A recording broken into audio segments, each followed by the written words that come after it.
विजु जनता दलर सभापति तथा पूर्वतन मुख्यमंत्री श्रीजुक्त नवीन पट्टनायक 79तम जन्मदिन अवसर में सिमुलाखैरा विजु जनता दल तरफ दुईटी विशाल रक्तदान शिविर अनुष्ठित होता।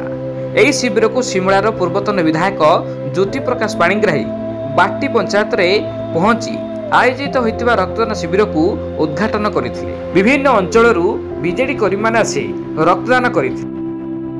ओडिशार प्रिय एवं भारत राजनीति क्षेत्र नुहे जनसभा क्षेत्र में आमर प्रिय नेता माननीय श्रीयुक्त नवीन पट्टनायक जी पूर्वतन मुख्यमंत्री सी हृदय रे बसिचंती एवं ओडिशा को उन्नयन दिगरे जतिकी नहीं जनसाधारण जीवन उत्सर्ग करिचंती 24 वर्ष काल।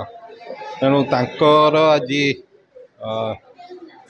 जन्मदिन रे आमे रक्तदान आयोजन कार्यक्रम करिचु। एक बृहत रक्तदान जो सिमुलियार बाटी ठारे एवं खैरार नंदुर ठारे आयोजन करा जाय।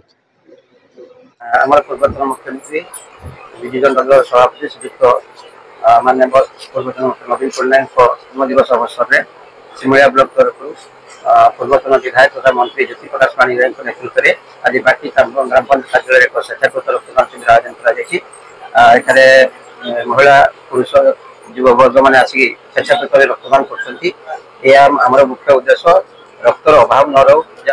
हमारे पूर्वतन मुख्यमंत्री श्रीयुक्त नवीन पट्टनायक आज जन्मदिवस यही जन्मदिन अवसर में सिमुलियाखैरा निर्वाचन मंडल पूर्वतन विधायक तथा मंत्री श्रीयुक्त ज्योति प्रकाश पाणिग्राही निर्देश और सहयोग में आम बाटी पंचायत कार्यालय में रक्तदान शिविर आज आयोजन कर आशा रखुचु बर्तमान सुधा आम 45-50 यूनिट ब्लड कलेक्शन हो सारा।